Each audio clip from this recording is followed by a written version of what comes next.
မင်္ဂလာပါကျမခင်တီပါအခု doing business in Thailand ရဲ့အပိုင်းလေးဖြစ်တယ်ပေါ့နော်Foreign Business Act အကြောင်းပြောမှာဖြစ်ပါတယ်ထိုင်းနိုင်ငံမှာစီးပွားရေးလုပ်ငန်းလုပ်တဲ့သူတိုင်းအတွက်အရေးအကြီးဆုံးနဲ့အရှုပ်ထွေးဆုံးဖြစ်တဲ့ဥပဒေအကြောင်းပေါ့နော်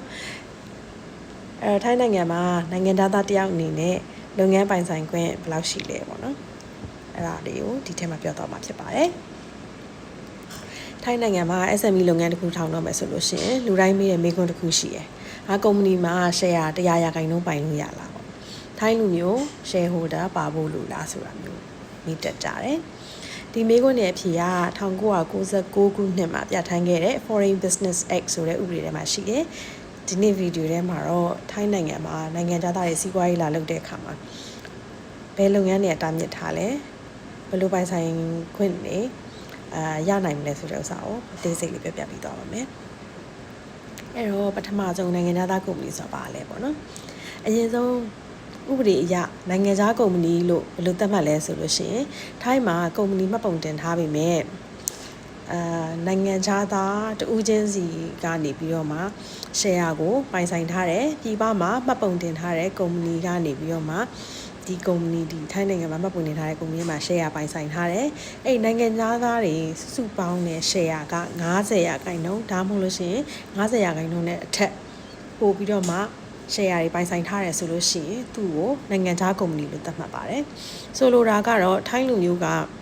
51%ပိုင်ပြီးတော့နိုင်ငံသားက49%ပဲပိုင်တယ်ဆိုလို့ရှိရင်ဒီကုမ္ပဏီကိုထိုင်းကုမ္ပဏီလို့သတ်မှတ်တယ်။ဒါပေမဲ့နိုင်ငံသားက90%ကျော်တာနဲ့ဒီကုမ္ပဏီက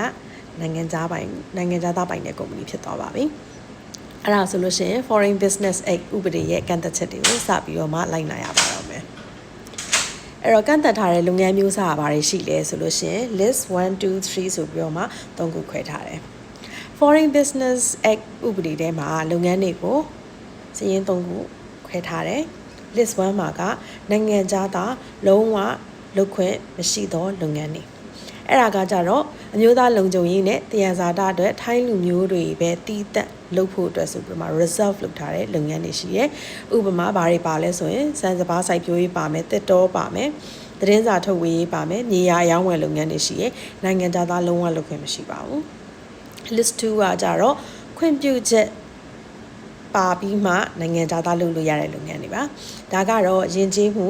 ဒါမှမဟုတ်လုံခြုံရေးနဲ့ဆိုင်တဲ့လုပ်ငန်းတွေဥပမာပြည်တွင်းတည်ယူပို့ဆောင်ရေးကားတို့လေရင်တို့လေကြောင်းလိုင်းတွေပေါ့နော်ပြီးရင်ရှေးဟောင်းပစ္စည်းရောင်းဝယ်ရေးဒါတွေလုပ်ဖို့အတွက်ဆိုလို့ရှိရင်အစိုးရအဖွဲ့ cabinet အထိကိုမှခွင့်ပြုချက်တင်ပြီးတော့မှရယူပြီးတော့မှထိုင်းလူမျိုးရဲ့ shareholder အနည်းဆုံး40%ပါပြီးတော့မှလုပ်ခွင့်ရှိရယ် list 3ရကြတော့ထိုင်းနိုင်ငံမှာနိုင်ငံသားပိုင်တဲ့ SME တွေလုပ်ခွင့်ရှိတဲ့အမျိုးအစားပေါ့နော်ဒီလုပ်ငန်းတွေမှာတော့ထိုင်းလုပ်ငန်းရှင်တွေကိုပြိုင်ဆိုင်ဖို့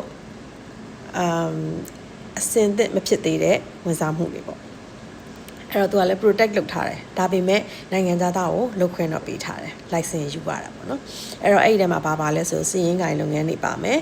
ဥပဒေအကြံပေးလုပ်ငန်းတွေပါမယ်စောက်လုပ်ရေးလုပ်ငန်းတွေပါမယ်လက်လီလက်ကားရောင်းဝယ်ရေးတွေပါမယ်စားတောက်ဆိုင်တဲ့ဟိုတယ်လုပ်ငန်းတွေပါမယ်ဒီလုပ်ငန်းတွေကိုနိုင်ငံသားကအများစုပိုင်ဆိုင်ပြီးတော့မှလုပ်ချင်တယ်ဆိုလို့ရှိရင် foreign business license လို့ခေါ်တဲ့အဲ့ဒီ license ကိုရှောက်ပြီးတော့မှလုပ်ခွင့်ရှိတယ်ဒါကတော့49-51%မဟုတ်ပဲねနိုင်ငံသားက90%နဲ့အထက်ပိုင်တဲ့သူတွေလုပ်မယ်ဆိုလို့ရှိရင် license ယူရတဲ့ဟာကိုပြောတာပါအဲ့တော့ foreign business license ရှောက်မယ်ဆိုလို့ရှိရင်ဒီ list 3တဲ့လုပ်ငန်းတွေကိုနိုင်ငံသားက 100% ဒီ company မှာပိုင်နေပြီးတော့မှဒီလုပ်ငန်းတွေကိုလုပ်မယ်ဆိုလို့ရှိရင် DBD ဌာနမှာ FBL လို့ခေါ်တဲ့ foreign business license ကိုရှောက်ထားဖို့လိုတယ်အစိုးရကဘာတွေကြည့်ပြီးခွင့်ပြုလဲဆိုလို့ရှိရင်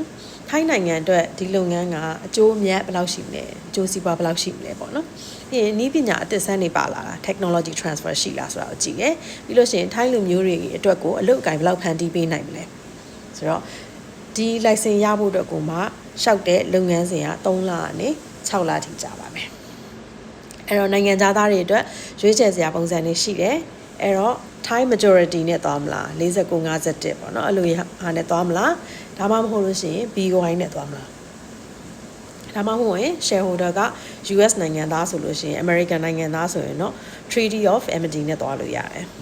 အဲ့တော့ foreign business license မလျှောက်ချင်ဘူးဆိုလို့ရှိရင်နိုင်ငံသားတွေအသုံးများတဲ့ပုံစံ3ခုရှိရယ်ထိုင်းလူမျိုးအများစုပိုင်တဲ့ကုမ္ပဏီ majority ဆိုတော့51%နဲ့အထက်ကိုထိုင်းလူမျိုးတွေပိုင်ရမယ်အဲ့တော့ထိုင်းနဲ့ဖက်ဆက်လုပ်ရမှာပေါ့နော်ထိုင်း partner ရှာရမယ်အဲ့တော့ထိုင်းလူမျိုးက51%အနည်းဆုံးပိုင်ရမယ်မိမိကနိုင်ငံသားအနေနဲ့49%ပိုင်လို့ရတယ်ဒါ SME တွေမှာအသုံးအများဆုံးပေါ့နော်ဒါပေမဲ့ကိုယ့်ရဲ့ရင်းနှီးမြှုပ်နှံမှုကိုကာကွယ်ဖို့အတွက်ဆိုလို့ရှိရင်တော့တည်တည်ချာချာဒီစာချုပ်တွေချုပ်ထားပြီးတော့မှကိုယ့်ရဲ့ share ပိုင်ဆိုင်မှု49%ပဲဖြစ်ဖြစ်ပေါ့နော်အဲ့ဒီ minority ကို protect တေချာလုပ်ထားပေးဖို့လိုမယ်ဒါမှမဟုတ်ရင်တော့100% နိုင်ငံသားပိုင်နဲ့လုပ်ချင်တယ်ဆိုလို့ရှိရင်တော့ BOI လုပ်လို့ရတယ်အဲ့တော့နည်းပညာမြင့်တဲ့လုပ်ငန်းတွေဆိုလို့ရှိရင် BOI ကနေပြီးတော့မှနိုင်ငံသား100% ပိုင်နဲ့ပိုင်ဆိုင်ခွင့်ကိုခွင့်ပြုပေးထားတယ်ခွန်ကင်းလွတ်ခွင့်လည်းပေးထားတယ်နောက်တစ်ခုကကြတော့ Treaty of Amity ကကြတော့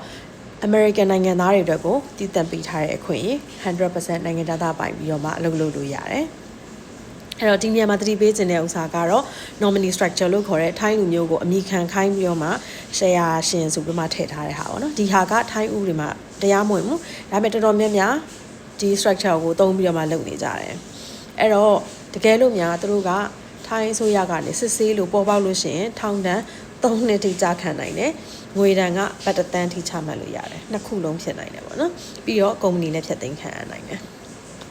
အဲ့တော့တတိထားပြီးတော့မှလုပ်ဖို့လိုတယ် nominee structure ကတော့အသုံးရတယ်ဒါပေမဲ့တရားမဝင်ဘူးလုပ်ခွင့်မရှိဘူးအဲ့တော့ time partner ကိုရှာဖို့အတွက်လိုတာပေါ့နော်အဲ့တော့ဒီဗီဒီယိုလေးကိုဒီကုန်းချုပ်ရမယ်ဆိုလို့ရှိရင်တော့ထိုင်းမှာစီးပွားရေးမစတင်ခင်မှာမိမိလုပ်ရမယ့်လုပ်ငန်းက list 3ထဲမှာပါလားလို့ကြည့်ရမယ်ထိုင်းဖက်ဆက်လူလားဆိုတဲ့ဥစ္စာကိုထိုင်း shareholder လူလားဆိုတဲ့ဥစ္စာကိုအရင်ဆုံးစစ်ဆေးဖို့လိုတယ်ဥပဒေရေးရမှာမှားသွားလို့ရှိရင်နောက်ပိုင်းမှာပြင်ရခက်တယ်အဲ့ဒီအတွက်ကြောင့်မလို့ကျွမ်းကျင်နေရှိနေဒါမှမဟုတ်လို့ရှိရင်အကြံပေးတွေနဲ့တေချာတိုင်ပင်ပြီးတော့မှလုပ်ဖို့လိုတယ်တွေ့ကြရအကျိုးဆောင်တွေပွဲစားတွေနဲ့သုံးတာထက်ပေါ့နော်ဥပဒေအရအတိအမှတ်ပြုထားတဲ့ရှေ့နေတွေအကြံပေးတွေကိုသုံးပြီးတော့မှကုမ္ပဏီထောင်ထဲစာပို့ပြီးမှကိုယ့်တက်အန်ဒီရဲ့ကင်းပါတယ်အဲ့တော့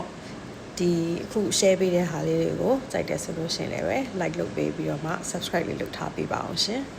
အားလုံးကျေးဇူးတင်ပါတယ်နောက်ဗီဒီယိုလေးမှာတွေ့ပါမယ် thank you